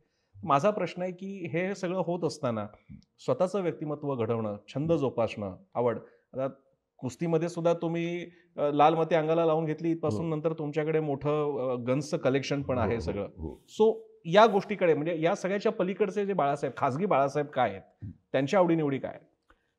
तुम्हाला खरं सांगू का, काय झालं, मी थोडासा वर्कहॉलिक ज्याला म्हणतो ना, तसा माणूस आहे. मी पुढारीची सूत्र हातात घेतली आणि तुम्हाला सांगतो की मी माझं खाजगी आयुष्य विसरलो, असं झालंय. म्हणजे आमच्या कुटुंबातली सगळी लोक तक्रार करतात. म्हणजे तुम्हाला आश्चर्य वाटेल की गेल्या इतक्या वर्षात मी कधी सुट्टी घेतलेली मला आठवत नाही.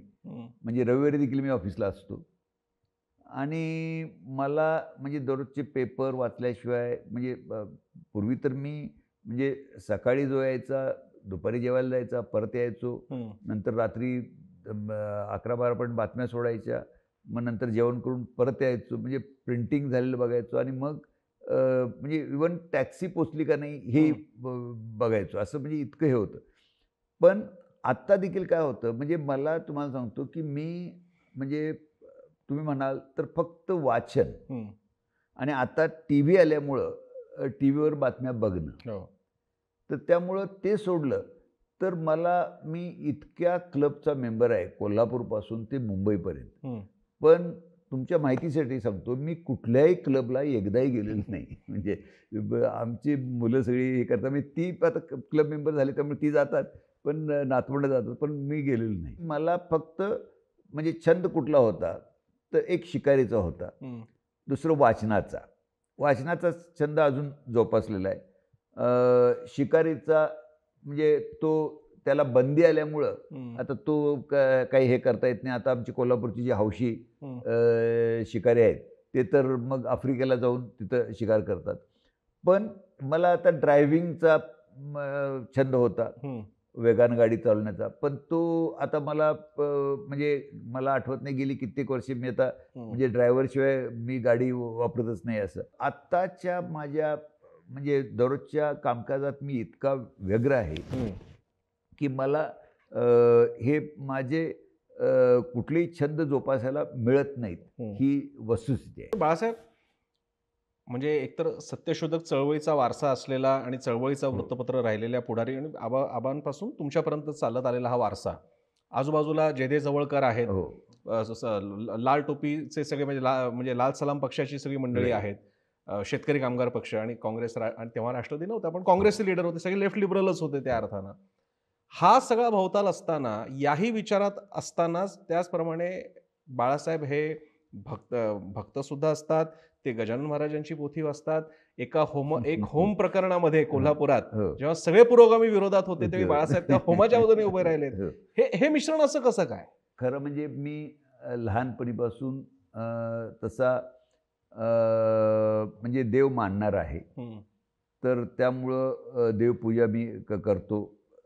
इथं म्हणजे अंबाबाईला जा आणि किंवा ज्योतिबाला जा, गणपतीला जा, असं मी जात असतो.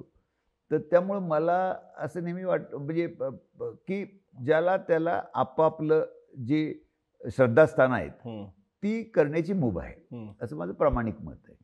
त्यामुळे त्याच्या विरोधी कोणी येऊ नये म्हणून ज्यावेळेला कोल्हापूरला एक होम होणार होता त्यावेळेला काही ह्या पुरोगामी मंडळींनी त्याला विरोध सुरू केला. मग मी त्यावेळेला त्यांना सांगितलं, म्हटलं मी उभा राहतो म्हणजे, आणि मग ते सगळं थांबलं आणि होम वगैरे त्यांचं झालं व्यवस्थित.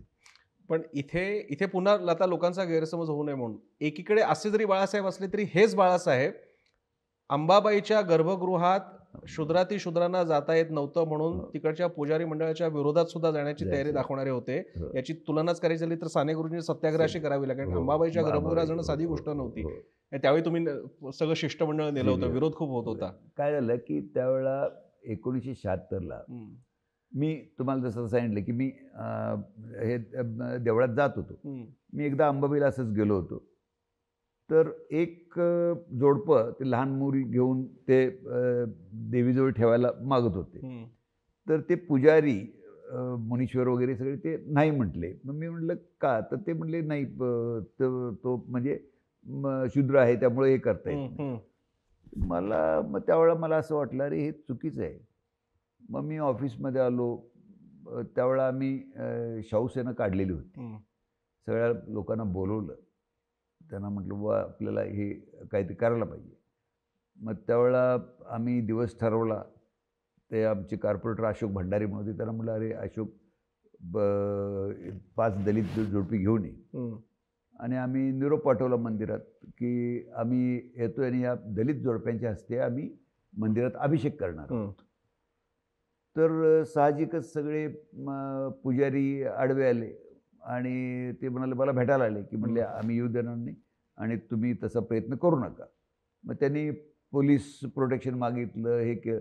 आम्ही जायचं ठरवलं होतं. त्यामुळं आम्ही म्हणजे काय ते एक 4-5 हजार लोक घेऊन आम्ही मंदिरात गेलो. मग आम्ही प्रवेश केला. मग ते तिथं त्यावेळेला पंधारे म्हणून त्यावेळेला सचिव होते. त्यांनी ते आमच्या विषयाशी सहमत होते, परंतु त्यांना हे पुजारी मंडळी हे करत होते. पण त्यांनी ते पुजारीनी एवढा लोंढा बघितल्यानंतर ते गप्प बसले. आम्ही मंदिरात प्रवेश केला आणि 5 दलित दाम्पत्याच्या हस्ते अंबाबाईला अभिषेक घातला आणि पुजाऱ्याने सांगितलं आम्ही काय करणार नाही, तुम्हीच घाला. म्हणजे त्यांनी मंत्रोच्चार वगैरे सगळ्या पुजाऱ्यांनी केला त्यांच्या हस्ते. म्हणजे अक्षरशः त्यांच्या डोळ्यात आनंदाश्रू आले, कारण त्यांना कधी गाभाऱ्यात जायला मिळालं नव्हतं. त्यामुळं मला तुम्हाला सांगतो की मला एक जाणवलं, म्हणजे त्यावेळेला मी अभ्यास केला की 1930 साली काळाराम मंदिर प्रवेश बाबासाहेब आंबेडकरांनी केला. त्यावेळेला माझे वडील काळाराम मंदिर प्रवेशात होते. 1950ला साने गुरुजींनी विठ्ठल मंदिरात दलितांना प्रवेश केला. तर मलाही असं वाटलं की जर इथं प्रवेश नसेल तर आपल्याला, म्हणून तो मी हाती घेतला आणि ती सामाजिक समतेची लढाईमध्ये म्हणजे आम्ही एक पुढचं पाऊल उचललं. हे सगळं होत असताना बाळासाहेब ही एक व्यक्ती नाही आहे. जसे बाळासाहेब हे आधारवड असतील कोल्हापूरचे, मग बाळासाहेबांचा आधारवड म्हणजे त्यांचं कुटुंब आहे. सगळं जाधव, बृहत जाधव कुटुंब आहे. त्याच्यामध्ये मग वहिनीसाहेब आल्या, योगेश दादा आले, सगळे आले. तर या कुटुंबाबाबतीत त्यातली नावं जी साधारण, आता योगेश दादा तर आहेतच, कारण ते संपादकच आहेत, समूह संपादकच आहेत, पण तरी सुद्धा सगळ्यांच्या बाबतीत, जाधव कुटुंबियांच्या बाबतीत तुम्हाला मी सांगतो की मी म्हणजे आता माझ्या पत्नी गीतादेवी ह्या निर्णय सागरच्या मालक त्या अजूनही निर्णय सागर बघतात. मला 2च मुलं, कन्या मोठी शीतल आणि मुलगा योगेश. शीतल लग्न झालंय, ती पुण्यात आहे. ती पुणे पुढारीचं सगळं बघते, म्हणजे पुणे, मुंबई, औरंगाबाद ह्या वृत्त्यांचं बघते. योगेशने म्हणजे त्यांनी इथं कोल्हापूरला BCom केलं, नंतर पुण्याला जर्नलिझम केलं आणि म्हणजे सिम्बायोसिसला MBA केलं आणि मग नंतर मुंबईला मुंबई विद्यापीठात म्हणजे मास कम्युनिकेशनमध्ये डॉक्टरेट केली. तर आता मी ज्यावेळेला वयाची 75वी झाली, त्यावेळेला 2020ला मी पहिला निर्णय घेतला की आता आपण रिटायर व्हायचं आणि चिरंजीवांना चेअरमन करायचं. तर त्यामुळे 75ला मी त्यांना चेअरमन केलं. मी चेअरमन इमिरेटस झालो आणि त्यापासून ते आता धुरा सांभाळत आहेत. मला 6 बहिणी, त्या म्हणजे इथं कोल्हापुरात 3-4 आहेत, नगरला एक आहे, परत बेळगावला एक आहे. तर त्यामुळे या सगळ्या 6 बहिणी, मेव्हणे आणि सगळे माझे भाचे. तर आमचं हे म्हणजे मोठं कुटुंब आहे आणि आम्ही एकत्र सारखा असतो. बाळासाहेब, आता मुलाखतीच्या अंतिम टप्प्याकडे येत असताना राजकारण जे तुमच्या डोळ्यासमोर बदलत गेलं, त्याचे असे तुम्ही टिपायचे म्हटले क्षण, आणि आताचं आलेलं राजकारण ज्या पातळीला आपण आता आहोत, ज्या नव्या स्टेटसला आहोत, तिकडे कसं पाहता? यशवंतराव चव्हाण साहेबांनी जे महाराष्ट्राला एक वळण लावलं, तर ते वळण म्हणजे सुसंस्कृत महाराष्ट्राचं होतं. आज दुर्दैवानं मला असं दिसतं की राजकारणाची पातळी इतकी घसरलेली आहे की आपण म्हणजे कोणतीही नावं देतो आणि दररोज म्हणजे आपल्या माध्यमावर सुरू असतं की हे त्यांना अमुक म्हणतो.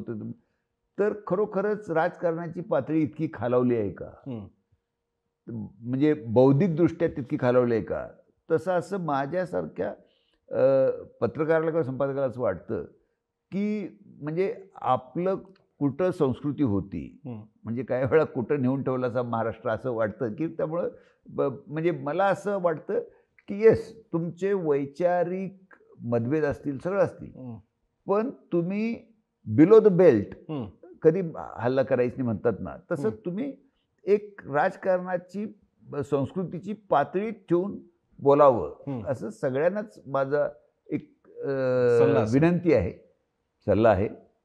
आता देश पातळीवर तुम्ही म्हणाल तर म्हणजे अगदी म्हणजे जवाहरलाल नेहरूंच्यापासून ते आता मोदींच्यापर्यंत, तर ज्या त्यावेळेला काही निर्णय घेतले गेले, इंदिरा गांधींना म्हणजे त्यांना म्हणत होते की म्हणजे त्या जरी म्हणजे महिला होत्या तरी only man in the parliament, असं त्यांचं हे होतं आणि खरोखरच त्यांनी डॅशिंग निर्णय घेतले. पण मी एक आपल्याला सांगतो की माझ्या इतक्या वर्षाच्या ह्या 60 वर्षाच्या पत्रकारितेमध्ये मला आत्ता मोदींचं जे गेल्या 11-12 वर्षाचं जे नेतृत्व आहे, तर त्यांनी देशाला एक वेगळी दिशा दिलेली आहे, असं माझं स्पष्ट मत आहे. आणि म्हणजे देशाचं मग आर्थिक असू दे, राजकीय असू दे, आंतरराष्ट्रीय संबंध असू दे, मेक इन इंडिया योजना असू देत, म्हणजे त्यांनी मला खरोखरच आश्चर्य वाटतं की त्या माणसाला एवढं व्हिजन आहे. म्हणजे स्वच्छ भारत, मेक इन इंडिया ह्या कधी राबवलं गेलं नव्हतं. हं, ते आज त्यांनी राबवलं. आता मला तर आश्चर्य वाटतं की डिजिटल, हं. तर डिजिटल बँकिंग आणि डिजिटल व्यवहार हो. मला म्हणजे मी जेव्हा परदेशात जातो हं. त्यावेळेला म्हणजे अमेरिका असू दे, युरोप असू दे, कुठंही एवढं डिजिटल झालेलं नाही नाही जेवढं झालेलं. भारतात झालं खरंय. आहे. म्हणजे मला खरोखरच हे म्हणजे हॅट्स ऑफ की हं. मला असं वाटलं नव्हतं की कधी आपल्यातली साधी भाजीवाली बाई हो. की मला फोन पे पेमेंट करा असं म्हणेल असं कधी वाटलं नव्हतं. हं. म्हणजे आज एवढं आपण डिजिटलायझेशन झालेलं आहे, तर खरोखरच म्हणजे हे सध्याच्या शासनाला, केंद्राच्या, हं. हे याबद्दल आपल्याला निश्चितपणे कौतुक करावं लागेल की त्यांनी काही फार चांगल्या गोष्टी केलेल्या आहेत. हं. आता प्रत्येक म्हणजे जे राजकारणी असतात, हं. तर काही गोष्टी त्यांच्या हातून चुकाही होतात. हं. To err is human. हं. तर मला असं वाटत नाही की म्हणजे म्हणजे मोदी करतायत त्या त्यांनी देशासाठी केलंय, आंतरराष्ट्रीय इमेज एवढी वाढवली, परंतु काही प्रश्न अनुत्तरित आहेत बरोबर आहे. आणि ते प्रश्न सोडवले गेले पाहिजेत. हं. आणि त्याचबरोबर मला एक थोडंसं दुसरं असंही वाटतं की जे आता आपण 82 कोटी लोकांना हं. रेशन मार्फत मोफत अन्नधान्य देतो, हं. तर आपण या आपल्या नागरिकांचं हं. स्वावलंबी जीवन आपण परावलंबी करायला लागलोय की काय, बरोबर आहे. असं एक थोडी भीती पण वाटते. मीडियाकडे कसं पाहता? हा एवढा मोठा काळ साप्ताहिक आणि ते खेळ्यांच्या छापापासून ते ऑफसेट मशीन आणि आता तर त्याच्या पुढे मशिनरी गेली. आता तर प्रिंटच्या मीडियाच्या पुढे टीव्ही आला, टीव्ही जुना होऊन आता डिजिटल आलेले. हो. डिजिटलमध्ये आता आणखी वेगळे प्रकार बरोबर. कंटेंटचे येत आहेत. आज काय झालेलं आहे, ह्या म्हणजे इतकं स्थित्यंतर मी अनुभवलं, पाहिलं, तर आज काय झालेलं आहे की पूर्वी आम्ही असं म्हणत होतो की वृत्तपत्रात काम करणारेच फक्त पत्रकार. हं. पण माझं असं म्हणणं झालंय की आज प्रत्येक माणूस पत्रकार आहे. खरं आहे. पण या मीडियाला एक गोष्ट लक्षात ठेवली पाहिजे की खरं म्हणजे या सगळ्या प्रसार माध्यमांचा आत्मा हं. जर काय असेल तर ती विश्वासार्हता. अक्षरशः. तर ती विश्वासार्हता हा आत्मा आहे, तर तो बदलता उपयोग नाही. हं. आणि तो विश्वासार्हता ही तुमची खरी ओळख आहे. हं. तर त्यासाठी माध्यम किंवा आयुध कोणती असतील, हं. परंतु प्रसार माध्यमांचा आत्मा ही विश्वासार्हता आहे. आणि या सगळ्या काळामध्ये आता आपला पुढारी परिवार हा साप्ताहिकापासूनचा प्रवास आता 360 मीडिया हाऊसपर्यंत आलेला आहे. हो. आपण ही आता भविष्य कसं पाहता याचं? पुढची दिशा काय? मीडियाला चांगलं भवितव्य आहे. हं. फक्त एवढंच झालंय की त्यामध्ये म्हणजे जसं आपण टेक्नोसेवी व्हायला पाहिजे. खरं. समजा तर डिजिटल सुरू झालं तर त्या डिजिटलमध्ये गेलं पाहिजे. हं. आणि ज्या ज्या गोष्टी आता AI येतंय, ठीक आहे, AI मुळे काही बदल होतील, काही हं. नोकऱ्या कपात होतील, पण AI तुम्हाला आत्मसात केलं पाहिजे, गेलं पाहिजे. हो. तर मला असं वाटतं की स्पर्धा जरूर आहे, पण स्पर्धेत कोण टिकेल? जो काळाबरोबर राहील ना, तो खरं. टिकेल. आज मी तुम्हाला सांगतो की मी ज्यावेळेला सूत्र हातात घेतली, त्यावेळेला म्हणजे सगळी जिल्हा वृत्तपत्र, म्हणजे अगदी कोल्हापूरचं पुढारी, सत्यवादी, नवसंदेश, नंतर पुण्याची पेपर्स, तरुण भारत वगैरे, केसरी, सोलापूरचं संचार, हं. नागपूर शेवडेंचा नागपूर पत्रिका, नंतर मराठवाड्यात भालेरावांचं मराठवाडा. हो. तर ही सगळी दैनिकं काळाच्या ओघात एकतर म्हणजे त्यांचं खप लिमिटेड राहिले किंवा बंद पडली. पण जो काळाबरोबर बदलत गेला, हं. म्हणजे पुढारीनं जर ते आत्मसात केलं नसतं, हं. तर पुढारी इतर जिल्हा वृत्तपत्राकडून झाला असता.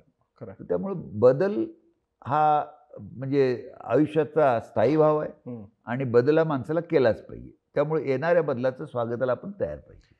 बाळासाहेब, पुढे जात असताना आता मी तुम्हाला काही नावं सुचवणार आहे हो. आणि त्यांच्याबद्दल तुम्हाला काय वाटतं किंवा तुम्ही ठीक. त्याच्याबद्दल काय थोडक्यात एकदम मांडायचं म्हटलं हो. तर तुम्ही आणि पंतप्रधान नरेंद्र मोदी हं. काय सांगाल? नरेंद्र मोदी म्हणजे धाडसी व्यक्ती हं. आणि एक जिगर दोस्त. हं. अच्छा. जिगर दोस्त. म्हणजे मी परवाच त्यांच्यावर लेख लिहिला, जिगर दोस्त. तर ते म्हणजे इतकं त्यांची हे आहे की त्यांचं मला मेमरीची कमाल वाटते. म्हणजे प्रत्येक वाढदिवसाला त्यांचा पत्र येतं. महाराष्ट्रात यायचं असलं मला PM हाऊसमधून फोन येतो, जाधव जी आप मोदी जी पुन्हा आ रहे, आप पुन्हा आइये. म्हणजे त्यामुळं ते म्हणजे त्यांचं आणि माझी वेवलेंथ जमलेली आहे आणि त्यामुळं ते माझे संबंध फार चांगले आहेत त्यांचे. आणि म्हणजे आणि अभ्यासू माणूस आणि म्हणजे विविध विषयावर चर्चा करणार, ऐकून घेणार असं आहे. दुसरं जे नाव आहे त्याच्यावरती तुम्ही नेमकं काय म्हणताय? कारण मलाच नेहमी कळलं नाही की हे रसायन कसं आहे. ते म्हणजे तुम्ही आणि शरद पवार. पुण्याला शिकायला होतो लॉ कॉलेजला. त्यावेळेला विलासराव देशमुख हॉस्टेलला होते, सुशीलकुमार शिंदे हॉस्टेलला होते आणि शरद पवार त्यावेळेला BMCCला आम्हाला सिनियर होते. पण म्हणजे शरद पवार त्यावेळेला मग युथ काँग्रेस सेक्रेटरी झाले, मग आमदार झाले आणि मग मंत्री झाले. माझी आणि त्यांची चांगली मैत्री. परंतु त्यांची काही जी धोरणं चुकली त्यामुळं मी त्यांच्यावर टीका करतो. म्हणजे त्यांनी पुलोचं सरकार स्थापन केलं, वसंतदादांचं सरकार पाडलं, तर ते मला चुकीचं वाटलं. त्यामुळं मी त्याच्यावर लिहिलं. नंतर त्यांचं म्हणजे ज्या ज्या चुकीची धोरणं असतील तर त्याच्यावर मी टीका करतो. म्हणजे फक्त पवारांच्यावर नाही. म्हणजे तुम्हाला सांगतो की माझं वैयक्तिक कुणाचंही वैर नाही, म्हणजे कधी नव्हतं नाही. आता मी तुम्हाला गंमत सांगतो की काय झालं की शरद पवारांचा असा समज झाला होता की बाळासाहेब आपल्या विरुद्ध फार लिहित आहेत अग्रलेख आणि हे ते म्हणजे बातम्या वगैरे अग्रलेख लिहित होतो मी. तर एकदा लक्ष्मण ढोबळे त्यांचे तर ते म्हणजे त्यांच्याकडे गेले आणि लक्ष्मण ढोबळेंनी त्यांना दाखवलं की म्हणले, हे बघा हे युतीचं सरकार आल्यापासून बाळासाहेबांनी एका वर्षात जवळजवळ एक 70-80 अग्रलेख युतीच्या विरोधात लिहिले आणि तुमच्या सकाळमध्ये एकही विरोधी अग्रलेख नाही. तर मग म्हणजे त्यांना कळून चुकलं की नाही बरोबर आहे. म्हणजे हे मी त्यांना काय सांगितलं की तुम्ही सत्तेत नसताना मी लिहिणार नाही, पण सत्तेत असताना त्याच्या विरुद्ध तुम्हाला लिहिलंच पाहिजे. पत्रकार हा सदैव विरोधी पाहिजे. मी नेहमी म्हणत असतो की आपण जर ही जबाबदारी घेतली तर ती पार पाडली पाहिजे. मग त्यात कुणाला वाईट वाटू दे, कुणाला चांगलं वाटू दे, कर्मण्यवाधिकार असते मा फलेषु कदाचन. त्यामुळं आपण करायचंच आहे. तर मला फक्त एवढंच जाणवतं की म्हणजे पवारांच्याबद्दल मी लिहिलं, परंतु माझे त्यांचे वैयक्तिक व्यक्तिगत संबंध कधी बिघडलेले नाहीत. म्हणजे स्वर्गवासी शिवसेना प्रमुख बाळासाहेब ठाकरे. बाळासाहेब ठाकरेंच्याबद्दल मी असं म्हणेन की म्हणजे मी माझ्या आत्मचरित्रात एका महायोद्ध्याचा युगांत असं मी लिहिलेलं आहे. तर खरोखरच ते युग होतं. म्हणजे त्या म्हणजे व्यक्तीबद्दल म्हणजे बोलावं तेवढं थोडं आहे. आणि त्यांच्या बाबतीत तेच म्हणजे मैत्रीच्या बाबतीत मैत्रीला फार पक्के ते. आणि आमच्या दोघांच्यात असं एक मैत्री होती. म्हणजे शिवसेनेची स्थापना झाली 66ला, माझं त्यांचे संबंध 64 पासून. आणि काय झालं की बाळासाहेबांचे आणि आमचे 3 पिढ्याचे संबंध. कारण प्रबोधनकार ठाकरे आणि माझे वडील हे एकत्र मुंबईत होते. बाळासाहेब ठाकरे आणि माझे संबंध. आणि आता तिसरी पिढी म्हणजे आदित्य असू दे किंवा योगेश असू दे. तर त्यामुळं बाळासाहेब ठाकरे म्हणजे काय व्हायचं की त्यांना कुठलीही गोष्ट म्हणजे त्यांना म्हणजे मला बऱ्याच वेळेला तुम्हाला सांगतो की युती सत्तेत पहिल्यांदा आली त्यावेळेला 1995ला सत्तेत आली, तर त्यावेळेला त्यांना आमदार कमी पडत होते आणि त्यावेळेला हे 11 आमदार मी निवडून आणले होते. म्हणजे अशोक डोणगावकर, कोल्हापूरचे भरमू पाटील वगैरे. तर त्यांनी मला सही करून लिहून दिलं होतं की तुम्ही घ्याल तो निर्णय. मी या सगळ्यांना पाठवलं तिथं आणि मी त्यांना तिथं हॉटेलमध्ये ठेवलं आणि बांद्र्याला आणि मातोश्रीवर गेलो. त्यांना सांगितलं, त्यावेळेला नारायण राणे वगैरे सगळेच होते. बाळासाहेब सांगितलं. मग बाळासाहेबांनी म्हणजे त्यातल्या तिघांना मंत्री केलं. तर मला ते पण ते त्यांचं काय की त्यांचा स्वभाव तुम्हाला माहिती आहे की टीका केली की ती माघार नाही. म्हणजे कधी ते दिलगिरी व्यक्त करायचे. हो.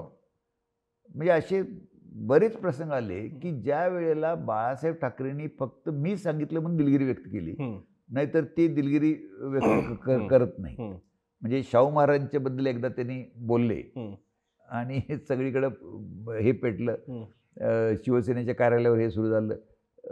मग ते त्या रामदास कदम त्यावेळेला कोल्हापूरचे पालकमंत्री होते, ते कोल्हापूरत होते. तर मला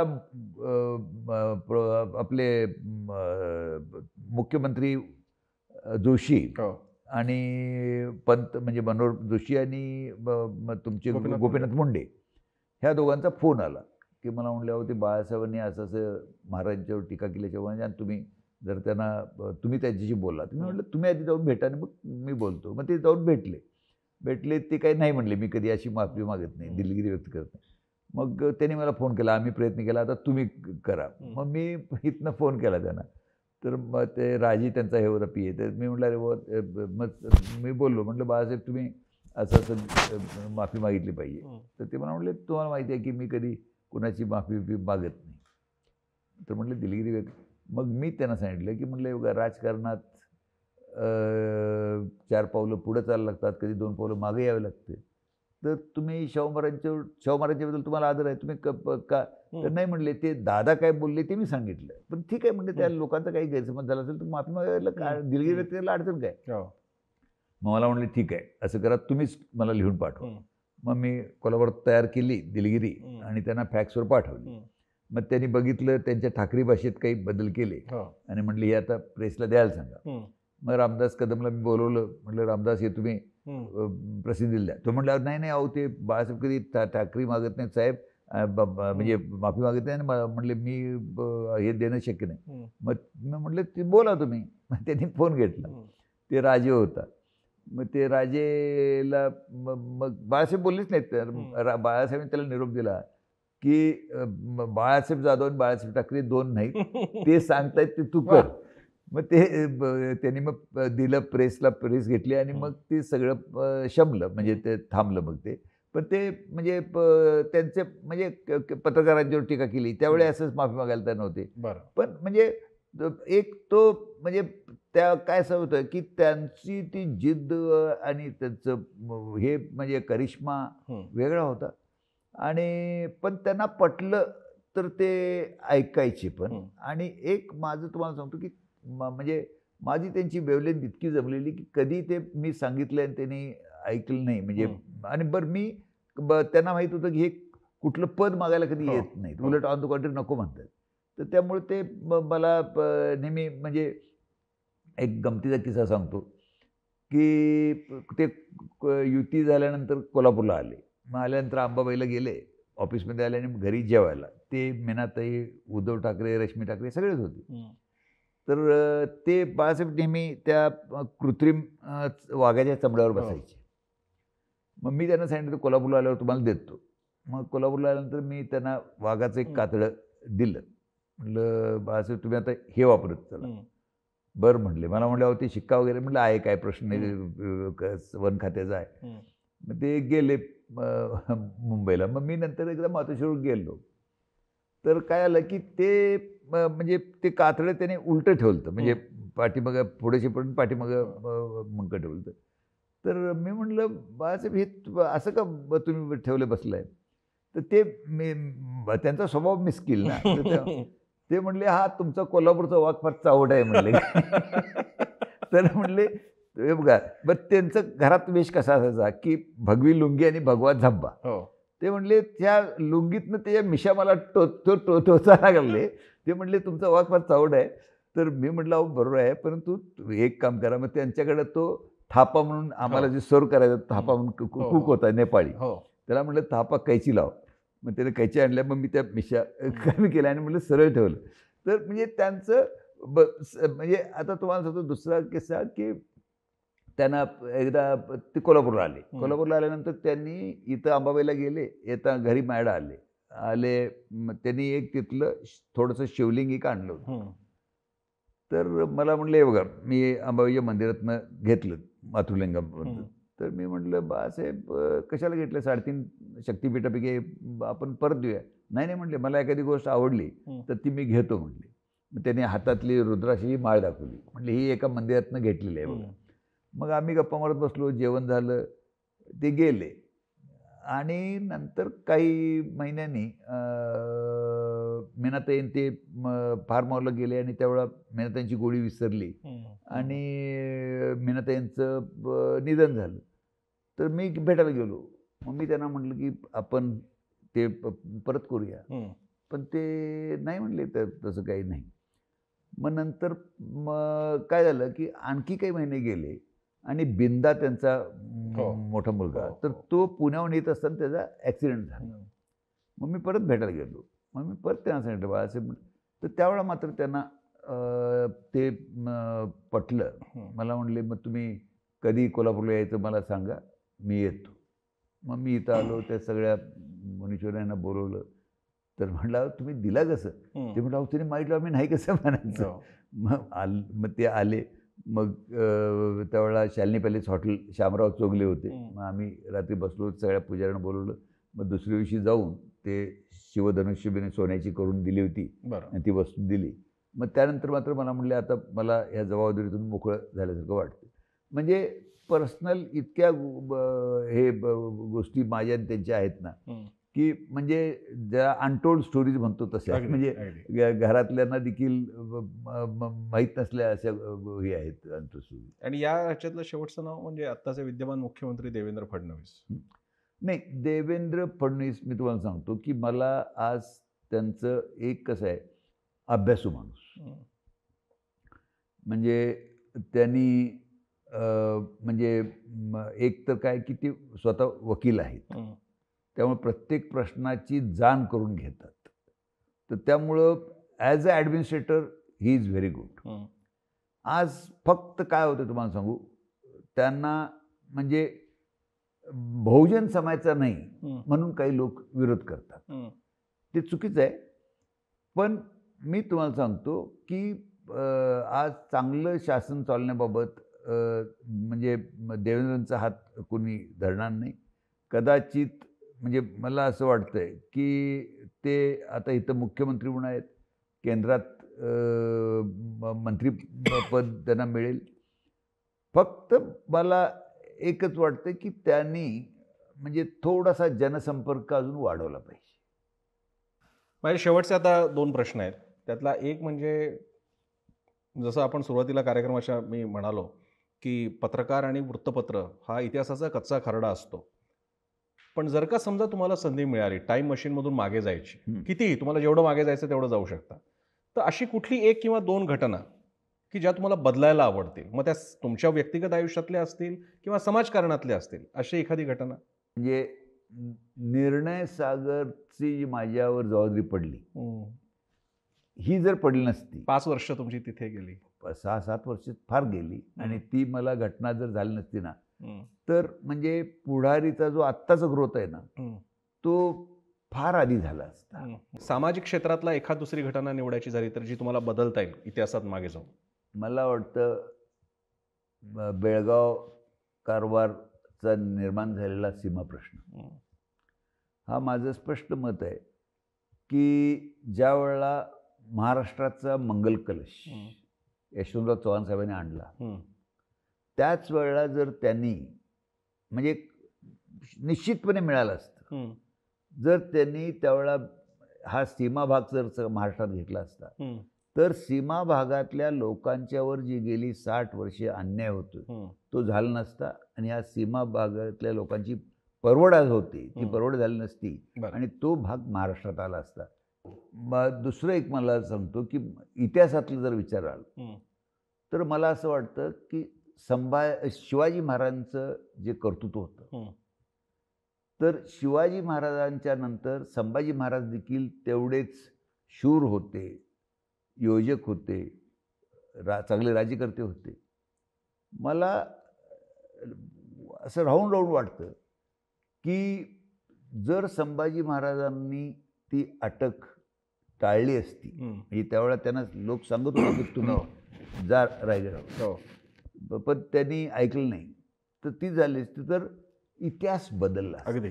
इतिहास बदलला असता. म्हणजे मग जे औरंगजेबा इतकी वर्षे राहिला तो राहिलाच नसता, म्हणजे इतिहास बदलला असता. कार्यक्रमाच्या शेवटी येत असताना एक कल्पना आहे, तशी कल्पना ही नवीन नाही आहे. ती अशी की मी बाळासाहेब तुम्हाला विनंती करणार आहे की हा मोबाईल घेऊन असा विचार करा, जसं मगाशी आपण एक विचार केला केला. की तुम्ही आबांशी मातोश्रींशी बोलताय, हां. तर तुम्ही त्यांच्याशी काय बोलाल? फोन मी तुम्हाला देतो, मला ते आम्हाला बघायला आवडेल. वडिलांशी काय बोलाल? मी वडिलांशीच संवाद साधतो. आबा, मला नेहमी राहून राहून वाटतं की मी ज्यावेळेला तरुण होतो त्यावेळेला तुम्हाला वाटायचं की हा पुढं कसं करेल, हा पुढारी बघेल की नाही, आणि तुम्ही त्या चिंतेत असायचा. पण आज मला वाटतं की ज्यावेळेला रौप्य महोत्सव साजरा केला त्यावेळेला मी कॉलेज विद्यार्थी होतो. त्यात तुमच्या बैठकीत मी असायचो. तर त्यावेळेला मी सहज म्हटलं की रौप्य महोत्सवाला पंतप्रधानांना बोलवा. तर त्यावेळेला तुम्ही सगळ्या मंडळींनी ते थोडंसं हसण्यावर नेलं की कसं शक्य आहे म्हणून. तर मला सारखं वाटतं की तुम्ही 1987ला गेला आणि 89ला पुढारीला 50 वर्षे पूर्ण झाली, आणि त्या सुवर्ण महोत्सवाला मी देशाच्या पंतप्रधानांना आणलं, राजीव गांधींना आणलं. नंतर पुढारीला 61 वर्षे पूर्ण झाली, हीरक महोत्सवाला मी लता मंगेशकरांना आणलं, आणि त्यानंतर पुढारीची 75 वर्षे झाली अमृत महोत्सवाला, त्यावेळेला मी पंतप्रधान मोदींना आणलं. मला असं राहून राहून वाटतं की तुम्ही हे महोत्सव म्हणजे किमान पुढचे नाही परंतु सुवर्ण महोत्सव तुम्ही बघायला पाहिजे होता, आणि तुम्ही त्यावेळेला स्टेजवर मला पाहिजे होता. म्हणून मी त्या कार्यक्रमात तुमचा पुतळा आणून ठेवला.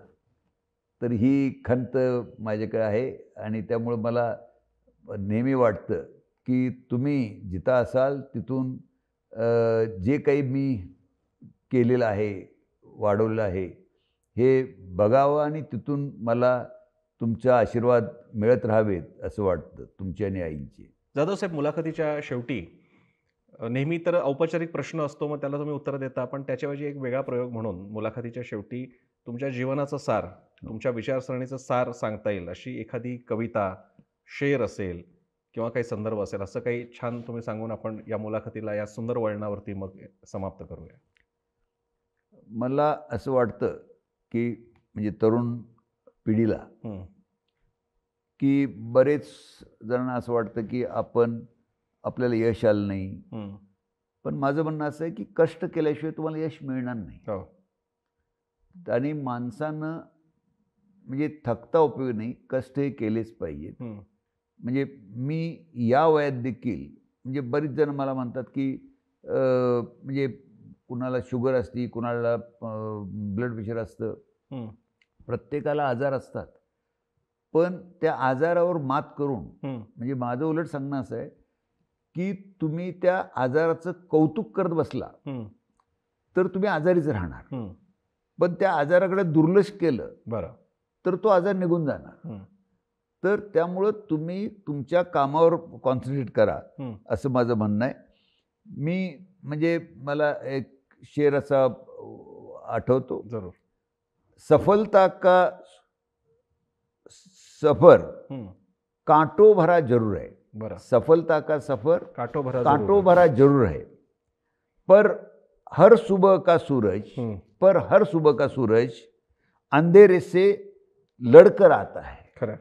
तर तसं आपल्याला ह्या अडचणीतनं म्हणजे पुढं मार्ग काढायचं आहे. त्यामुळे तरुण पिढीला माझं सांगणं आहे की आपण कोणत्याही अडचणी येऊत, पण त्यात टक्कर देऊनच आपल्याला पुढं जायचं आहे. तर त्यासाठी तुम्ही ह्या नव्या पिढी पुढं म्हणजे मला तर सांगणं आहे की सुदैवानं आज भारत हा जगातील सर्वात तरुण राष्ट्र आहे. म्हणजे आपलं डेमोग्राफिक डिव्हिडंड असं आहे की आपण जवळजवळ आपली एक 60 कोटी लोकसंख्या ही तरुण आहे. हो.